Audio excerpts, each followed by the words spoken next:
All right, we'll call to order meeting of the Finance Committee, 4:49 PM. Alders Johnson, Brunette, and Hutchinson are present. Entertain a motion to approve the agenda. So moved. Second. We have a motion by Brunette, a second by Hutchinson. Any discussion? Seeing none, all those in favor say aye. Aye. Opposed, motion carries. Item D, approval of minutes, the September 13th, 2022 meeting. Move to approve. Second. A motion by Brunette, a second by Hutchinson. Any discussion? Seeing none, all those in favor say aye. Aye. Opposed, motion carries. Item E, regular business number 1, for consideration with possible action to accept the EMS Flex Grant for a total of $72,990. Any discussion?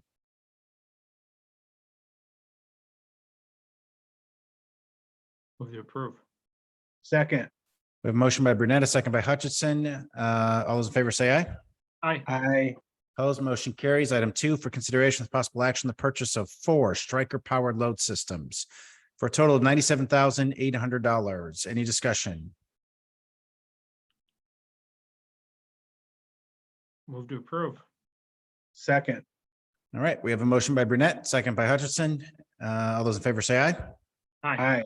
Opposed, motion carries. Item 3, for consideration with possible action to accept the Federal Assistance Program, FAP, ARPA grant for a total of $24,390.33. Discussion? Move to approve. Second. We have a motion by Hutchison, a second by Brunette.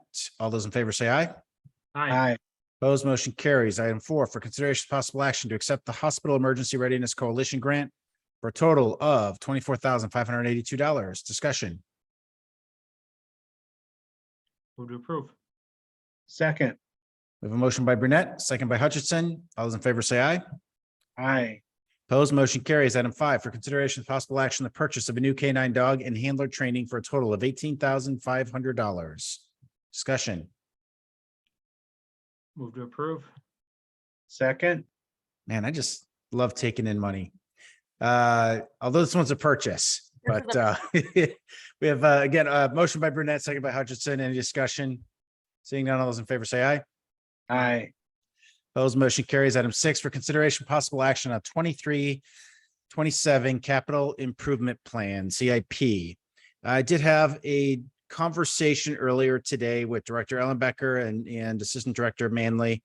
We just kind of talked about maybe the best way to approach this.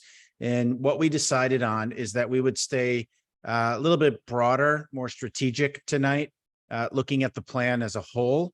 And then we would split up, inviting department heads over the next 2 finance committee meetings. So how that order evolves, I'll defer to staff on.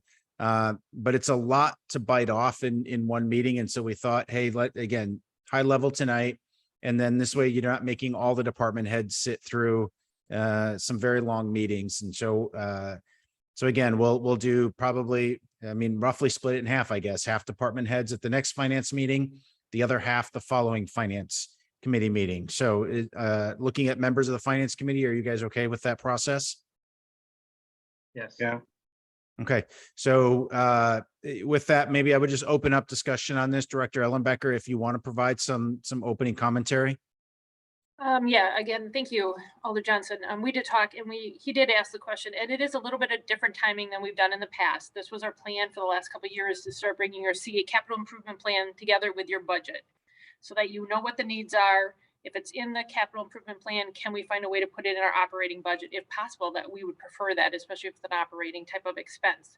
And so we are trying to bring this through at the same time as the operating budget.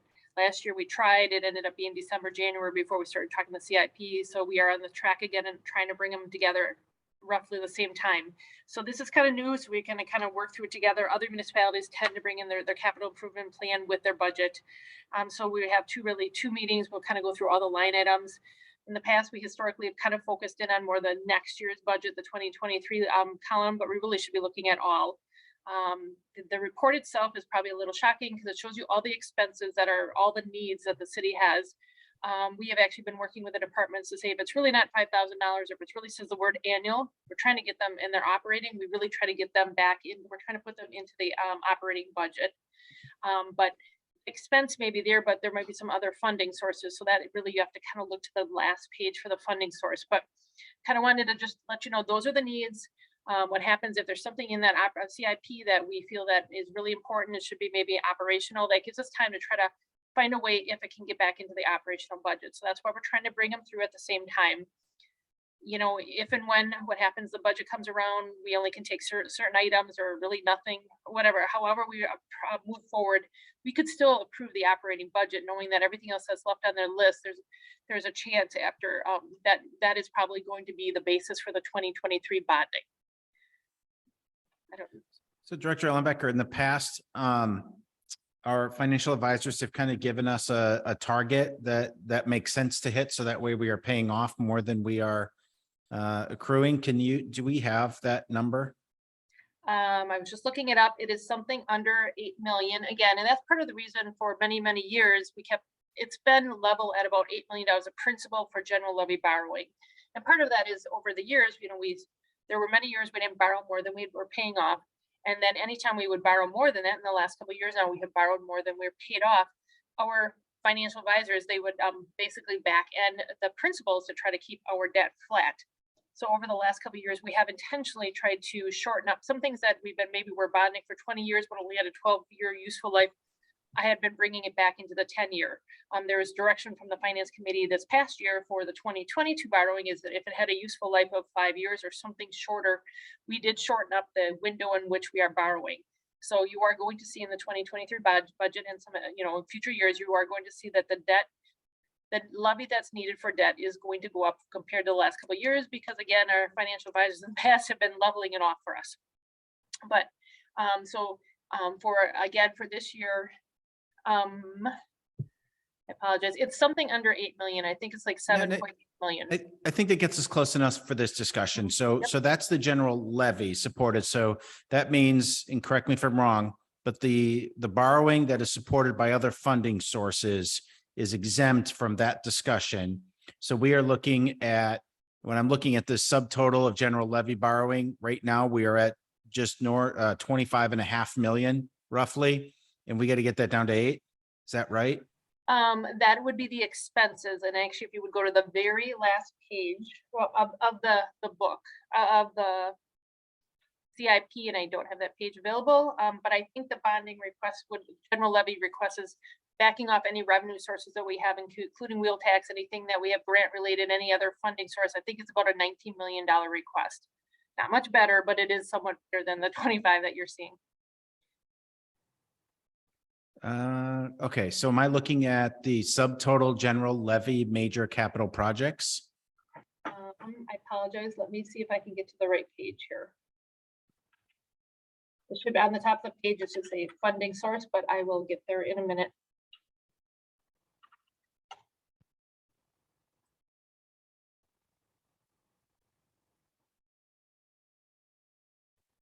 Either way, and I think the point is that we got to more than cut this in half to adhere to that advice from our financial advisor. So I think that's going to be one of the difficult decisions that we're going to have as a body.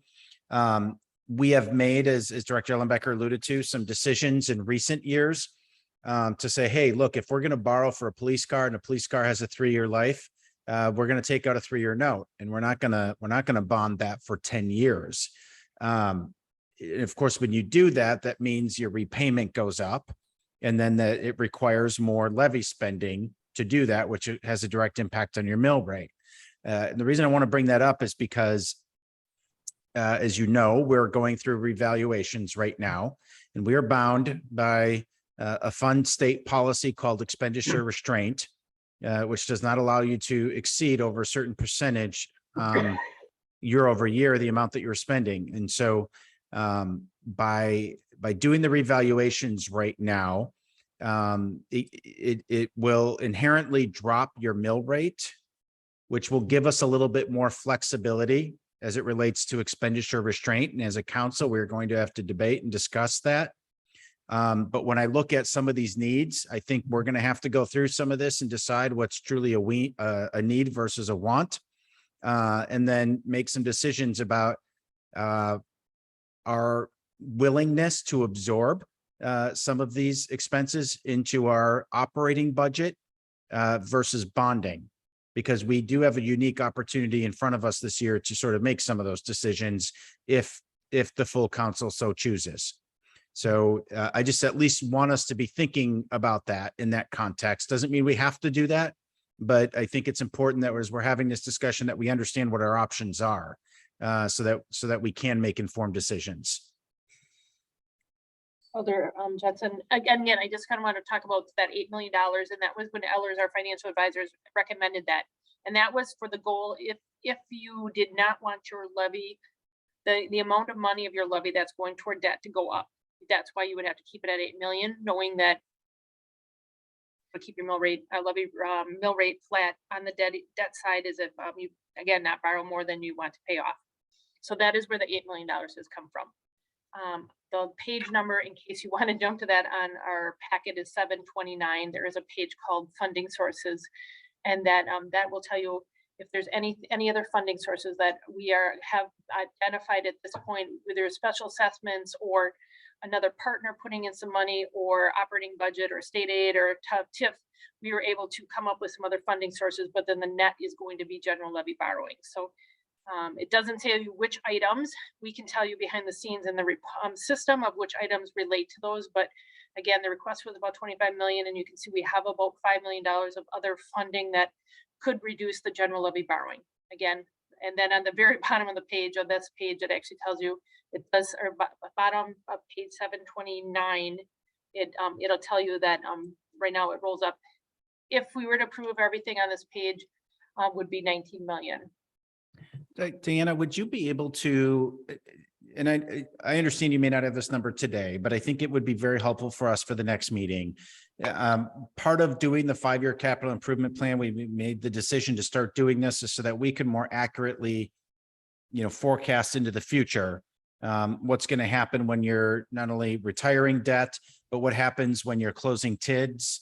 Obviously what our needs are, all of our capital needs are for 5 years. And so we understand, I mean, when I'm looking at this, $108 million over the next 5 years for general levy borrowing.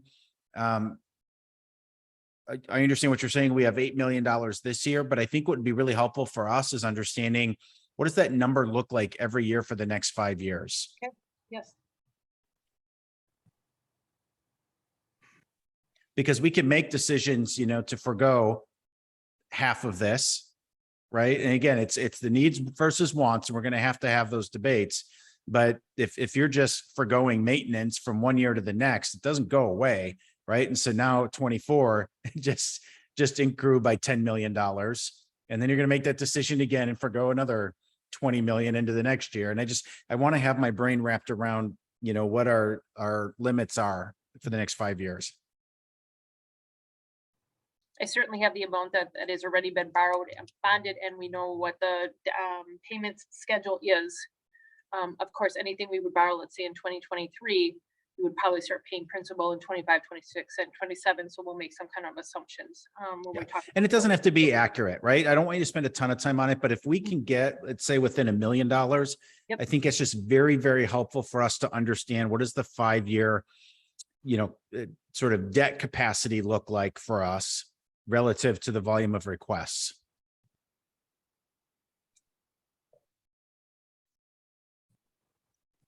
Any other questions? No. Wow, we're gonna make this one easy tonight, I guess, huh? Is there a motion required on this? I would just hold it to the next meeting. So move. Second. Okay, we have a motion by Hutchison, a second by Burnett. Any further discussion? Seeing none, all those in favor say aye. Aye. Opposed, motion carries. Report of the Claims Committee. Any questions? Anything we need to go into closed session for here, folks? No. Entertain a motion to approve. So move. Second. We have a motion by Hutchison, a second by Burnett. All those in favor say aye. Aye. Opposed, motion carries. Item 8 for consideration possible action on resolution authorizing 2022 transfer of $27,000 from contingency for legal expenses related to Georgia Pacific tax appeal. Committee, we did get an email from Attorney Bunger. I don't want to presume that you've had an opportunity to see it, but do you feel we need to go into closed session, or do you feel, Attorney Bunger, do you feel we need to go into closed session? About the general request, no. However, if there are detailed questions as to kind of the breakdown of the request for the litigation expenses, then I would suggest going into closed session. Defer to any committee members if you want to do that. I think it would be good idea to do that. Okay, want to make that motion, Alder Burnett? Yes, sir.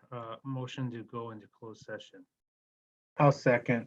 All right, we got a motion by Burnett, a second by Hutchison. Alder Burnett, would you mind reading the language? You bet. Council, first of all, the agenda item for consideration and possible action on resolution authorizing 2022 transfer of 27,000 from contingency for legal expenses related to the Georgia Pacific tax appeal. Now, the legal language I'll struggle on, so I'll do my best. The council may convene in closed session pursuant to section 19.851G Wisconsin statutes for the purpose of conferring with legal counsel for the governmental body who is rendering oral or written advice concerning strategy to be adopted by the body with respect to litigation in which it is or is likely to become involved. The council may thereafter reconvene in open session pursuant to section 19.852 Wisconsin statutes to report the results of the closed session and consider the balance of the agenda. All right, any further discussion?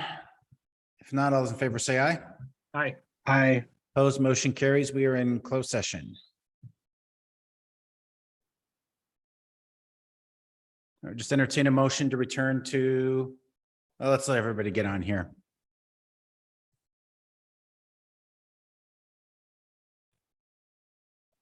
Okay, we're back. Okay, we'll just entertain a motion to return to regular business, open So session. moved. Second. Was there a motion? Sorry, Burnett, was Yeah. it? Okay. Motion by Burnett, second by Hutchison. All those in favor say aye. Aye. Opposed, motion carries. Committee, what's your pleasure? Move to approve.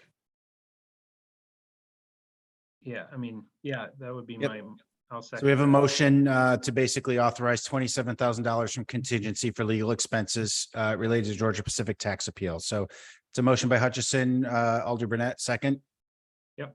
Yep. Any further discussion? Seeing none, all those in favor say aye. Aye. Aye. Opposed, motion carries. Item number 9, for consideration with possible action, the resolution authorizing a budget amendment for fire overtime reimbursement, $1,143.84 for unbudgeted community events. We talked about this last month. I know this is kind of a small dollar amount, but it is really on a regular basis. We are just trying to bring through timely any budget amendments that would affect our current year's budget. So this is something that was unbudgeted on the revenue side and the expense side. So we need to put both sides in so that when you're looking at, let's say, the fire department's expenses and they're up another $1,100, it's going to look like they're over budget until we do this budget amendment. Then they look like, again, and then there's a justification on why that their expenses are up. So Director Ellenbecker, can I at least I rewatched the video last time and I don't recall seeing this talked about, but is there a reason why we have to do these budget amendments? I mean, it'd be impossible for us to predict what events are going to be proposed and which ones would require fire service. I mean, anytime we have an event that was not predicted, we have to come back with a budget amendment. Well, that's part of the reason why we have a budget amendment, because these are unbudgeted, unplanned events. So obviously 3 years ago, we were doing a lot more events. 20 and 21, we did a lot less events. So if you started thinking that you were going to have $100,000 to $200,000 worth of expenses for all these overtime for all these events, you would budget $200,000. But then there's a 100% reimbursement. So then you would put the revenue and the expense side together. At this point, again, we're not sure which events we run. This is a budget amendment because it's not included in your budget to show that why your expenses are over what you were budgeted. and they are driven by these unbudgeted events. State statute says if you have any budget amendment of this type, they would have to be taken through your council. Last year at the end of the year, we took some of these event items through. We were just trying to be more timely. Our auditors brought it to our attention. We weren't being very timely on our budget amendments. So we are just starting to bring them through more on a monthly basis. So why do we have to do I guess, an amendment at all? Why can't we just say, hey, this is what we budgeted and give an explanation why it's over or under? I mean, is it because of the way it affects expenditure restraint, or is there another reason? Well, two things. One, only expenditure restraint is driven off of your budget. So one, you wouldn't want to put $200,000 worth of expenses and $200,000 worth of revenue, and then the programs don't run because now your expenses are higher than they need to be. And now you potentially are capped by the expenditure restraint.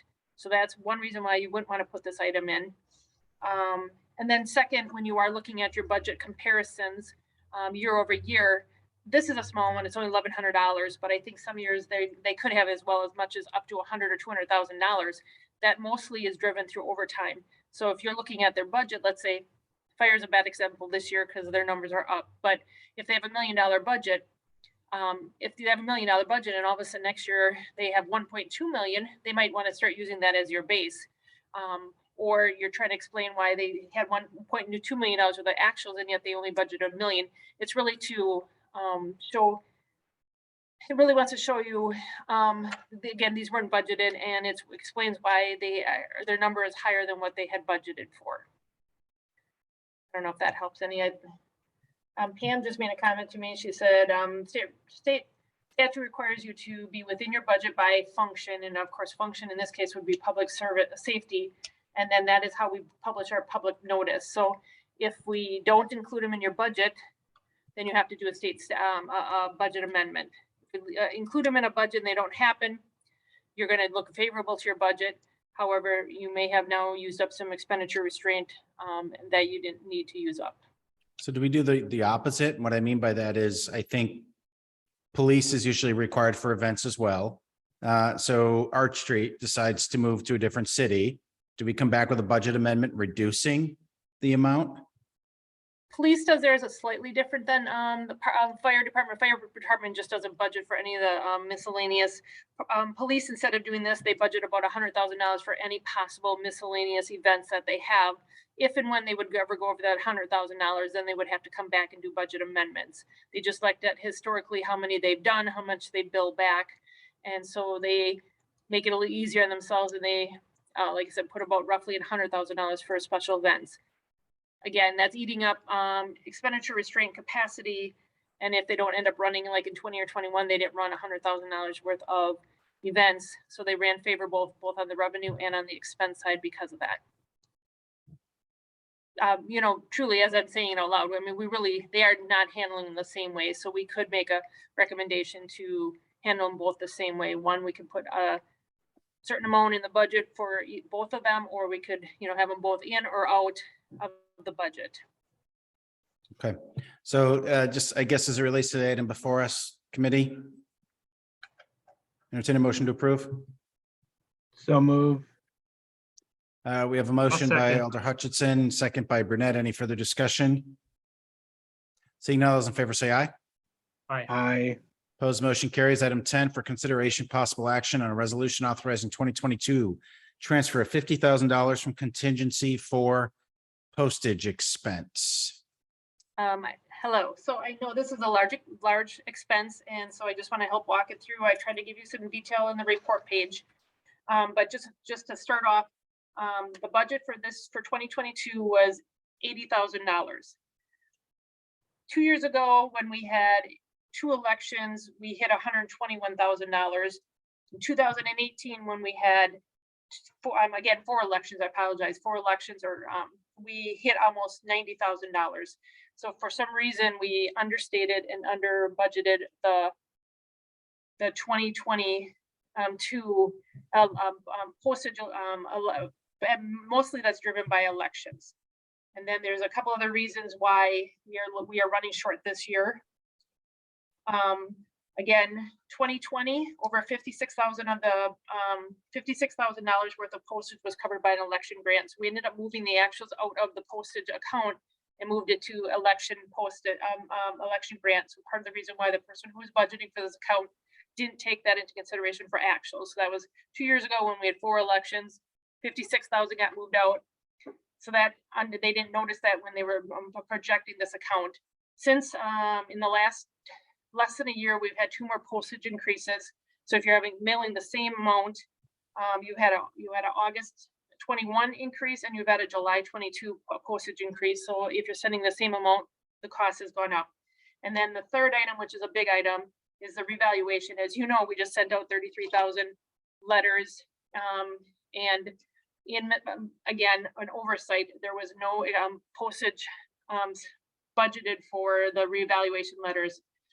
We tried to find the best source. We ended up using internal postage to mail this out. It took $16,658 to mail all the letters. If we would have went out, we were trying to look at different services to help mail these letters. We had estimates, it would have been about 22 or 24,000 if we would have sent them out to a local print shop. So we did them ourselves. So again, our request was for 80,000. 2 years ago, when we had 4 elections, it was at 121,000. 2 years before that, it was about 90,000. We only budgeted 80,000 this year. So we under budgeted on 2 elections, and we also under budgeted the revaluation cost of, and it came out to be 16.6. This 80,000 plus the 50 would bring us at about 130,000. And if you would back off the reval, that would put this postage on it compared to other years at about 113,000. And 2 years ago, we were at 121,000. So that is the reason why we have this large contingency request. There really was an under budget in the postage for 2022 budget. So Diana, I get like okay, we've got more absentee ballots to mail than we expected. I get there's still kind of a market shift in that. I can understand, okay, we messed up in that we missed the revaluation letters, right? But property tax bills, those go out every single year. Mhm. How do we miss that one? We didn't miss that. We didn't miss that. I was just trying to tell you what that is. Those are the large billings that go out every year. Every year we pay the property tax billing. So I guess if you go through and you add up what we've already spent, we have spent about $90,000. And plus we have to make sure our postage meter has some money on it constantly. So we have to pre-fill it. So to date, we are at about 120,000 that we've already spent. These are just some of your large ones that are going to come up to show you how we've already spent almost $90,000. Plus we have an extra 20 or 30,000. That is, right now I think we have balance about 12,000 on the postage meter. Plus this doesn't take into consideration any UPS small mailings, any other packaging. All of our certified mail now is coming through our postage account. We have a new piece of equipment, so certified can be done on an electronic, through electronic software instead of these green tape, green forms that used to have to be handwritten out. We're able to do certified. That's coming through here instead of a couple dollars in each department. So there's a small shift there, but you're just not seeing those. This is just to show you the full up to about $90,000 that have been spent, mostly on some sidewalk billing, mostly on a 1,000, our tax bill, and then our reval. Already 90,000 spent plus some balance sitting on our postage meter, and then some small mailings. We are up to already 120,000 of expense, and we have a few more expenses yet to come through, plus get to the end of this year. Okay, committee, you have questions? Alder Burnett? Yeah, thank you for that explanation, Director Ellenbecker. Obviously, 2020, we had many absentee ballots go out, I think, with the pandemic. This year, technically, depending on who you listen to, we're out of the pandemic. I mean, what has the effect been on for absentee ballot requests? I don't know the numbers for. I don't know the numbers for 2022, but I know in 2020, but the numbers are included in here for election 1, which would have been in spring of 2022. It looks like there were 2,200 ballots that went out. For the April election, about 6,100 ballots went out. For the August election, they had, it looks like just over 6,000 ballots went out. And then for this election, we're up to 6,000 as of the date we pulled these numbers, with an expectation of additional maybe 8,000. So we're expecting about 15,000 in total going out for this election. So there is some projecting on here for the remainder of the absentees. So that is lower than it was in 2020, but we also had a election grant that covered, I said $55,900 was transferred out of postage and it moved into the election grant in 2020. What's different in this year is because there were so many changes in election polling locations, that there were a lot of postcards sent out that drove up some additional costs this year. But that's why we try to detail it out, showing you the ballot costs and the postage for each one of the elections. To date, again, we're estimating about $56,000 this year for the elections in 2022. All right, because are absentee ballots still being mailed out? Yes, we are How long- expecting. I'm sorry, we are expecting about estimated, when I pulled this together Thursday or Friday last week, we expected about another 8,900 to go out. Okay, when's the last day that they can be mailed out legally? I do not have that answer in front of me. It's got to be a couple days before the end of absentees turned in. I don't have that answer. I can try to All right. look it up real quick. So I'm going to ask a question, and just please just understand, I'm not trying to be offensive or insulting when I say this question, but I just need to state it because of all the controversy that whether we deserved it or not around the last elections. But when we're sending out absentee ballots, those are only being sent out after a person went through the proper process to request it. Again, I'm not the expert. From what I understand, though, you have some people that are on the continuous, I forget the term, but where they will continue every single time, get they're reoccurring, they get their election, they get their absentees, and then every other one is only based on based on the request. Again, part of the reason we have, because if you look, every election, there's two postages on every absentees, right? The one that goes out, then you have to have the return. And since then, and from a year ago, we've had 2 mailing increases on the ballot in postage also. So that's has a slight increase on it also. But yes, it is only based on requests fully, anything that they have to meet all the criteria to get their absentee mailed out to them correct. And I'm not an election expert either, obviously, but I remember following and listening to some of the criticisms that happened in different states where some states and some clerks were sending out absentee ballots to basically everyone on a voting list.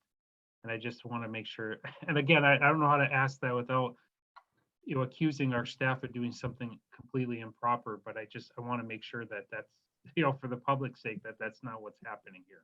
Because we'll get the questions. Alder Burnett, could I maybe make a suggestion on that front? Because, I do seem to recall that early on, we might have been potentially misinforming, and I don't think it was intentional, right? But we were telling people to sign up that they were indefinitely confined, even if they weren't. And so that, if I recall correctly, that could potentially mean that someone's being put on that list where they will always be sent an absentee ballot. And if we made an error in that regard with how we're advising people and the court came through and said, nope, that's incorrect, or the Wisconsin Elections Commission did, to me, it just seems like another topic that potentially should be addressed separately. And there could be some meat on that topic. And it's just, I don't know that it's going to affect what we have to do today, but I do think it's something that's worth exploring and understanding. Yeah, and then my only other question was, obviously we budgeted 200,000 for contingency, and we've kind of hit that in a couple different things, including an agenda item ago. Is there anything anywhere that those funds could be taken from, Director Ellenbecker, in some of your finance or the clerk's budget? Really, the clerk's budget is the only thing. You have salaries, and then you have a couple $1,000s for office supplies, and couple thousand for training and travel, and that would be our clerk's department. In elections, there is really no extra budget that would be in there. I could double check, but that there's no way that we would be able to cover that. Everybody, the majority of the departments are running right at budget, right about the 75% budget. But I can certainly look by time next meeting comes around, or I could do a follow-up. There isn't any way I could cover the postage for the revals, and the election budget would not be able to cover the additional election costs. This has typically been handled through just the document center, their budget. So the clerk's office would not have budgeted for this item. And I realize you're seeing if there's any other line item that they're underspent, that they would be able, if they could cover a portion of that. But I do not believe, based on what we looked at last week, that there is that kind of capacity to cover the majority of this request. Okay, thank you. I got, Pam actually did some research, and she said absentee ballots online and by mail. The request must be in the office of the clerk no later than 5 p.m. on the 5th day preceding an election. So they have up to the 5th day prior to the election to still request an absentee. So you would hope by then 4th day before the election, we would still be mailing them out. So we would have up until really early November to still be continuing to send out election absentee ballots. Thank you. Do we have any update in terms of where the Parks Department is at with the funding that we reserved for them? I checked in about a week or two ago, and at that point they were still continuing to get some quotes, and they were still finalizing some of the expenses. So at this point, I did not have much of an update. I did remind them that we need or want to have that done before the end of the year, as the projects are still expected to happen this fall, so that we can finalize those expenses. And then we also have to submit it to our insurance company to determine, what they will reimburse less a deductible. There still definitely is an expectation that we are going to be getting a portion of that 100,000 back that we have allocated, but I do not have a better update at this point. Yeah, and the reason I'm asking, of course, is if we do approve this contingency transfer, I mean, we're almost out of contingency at that point. We've got another 3 months to go. So I suspect, Alder Burnett, that's kind of what you were hinting at, and I think it's a good hint. Like, where else can you pull this from? Because my fear is if we have another immediate need that comes before us, I don't know where we're going to go. And of course, I would expect staff would be creative with figuring that out, but it just doesn't feel good, transferring for what could have potentially been predictable postage needs.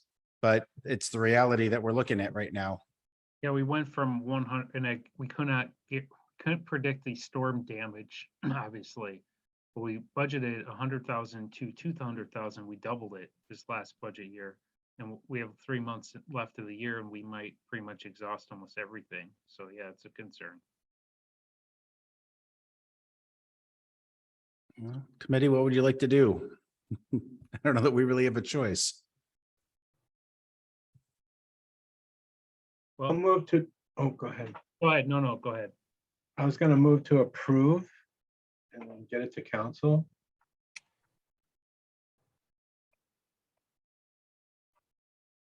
Alder Burnett? I don't feel comfortable taking from contingency, so I won't second that motion. Well, I'll Director Ellenbecker. I mean, if we don't pull this from contingency, it's not like any of these expenses are optional. What would you do? When it comes to the end of the year, because election is considered under admin as a function, and because of the way you submit your budget, that is under the admin section, the whole admin department would need to come in under budget. If it does not come in under budget, we will be coming to you to get you a budget amendment. And because we are over budget, we have to find a place to pull that money from, and then that would probably be from fund balance. But at this point, since in a budget, we assume we do put a $200,000 contingency, I think your first best would be to take it from contingency before you would pull it from fund balance. But again, we have, if and when an admin in total would have to be under this $50,000 before we could again, at this point, I do not anticipate all of admin will be under 550,000. That would mean a lot of vacancies or some underspent dollars, and we are 3/4 of the way through. I am not sure how we would be able to come up with $50,000 of under the budget. And again, it has to be by function per state statute because of the way we publish our budget notification in the fall time period. Yeah. Again, I feel like we're caught between a rock and a hard place because I don't know what else you do. But at the same time, I just don't feel good about this. So here's, I don't know that I want to second it either, but I'm willing to look into this before the council meeting. And so I'm just going to say that the motion fails right now for lack of a second. And then it'll just get forwarded on to council with no recommendation. And then what I would suggest, Director Ellenbecker, is that maybe you and I connect before then to talk about what some other possible options might be. Yeah, that is certainly an option. Yes, we can look at this, again, let it sit for another month or two, and then we could come back and look at what the total expenditure looks like it would be, and we could look at to see where admin is going to come in. Okay. With that, item F, informational, number 1, which of course we just talked about, but the 2022 contingency account, 184,297 unobligated, 84,297. And this committee tonight did advance a recommendation to use 27,000 for legal expenses. Item 2, the next finance committee meeting will be held on Tuesday, October 11, 2022 at 4:30 p.m. And then Director Ellenbecker will advise us who the staff are going to be at that one to talk about the first, I guess, half of our capital improvement plan. Correct. We would probably go by departments, not necessarily the first 300 pages. It'd probably be by departments. Would take both the equipment, and all 3 major equipment and fleet for those departments. So the department heads would only have to attend 1 meeting. Okay. Entertain a motion to adjourn. So moved. Second. We have a motion by Burnett, second by Hutchison. All those in favor say aye. Aye. Aye. Opposed, motion carries. See you all soon. Okay.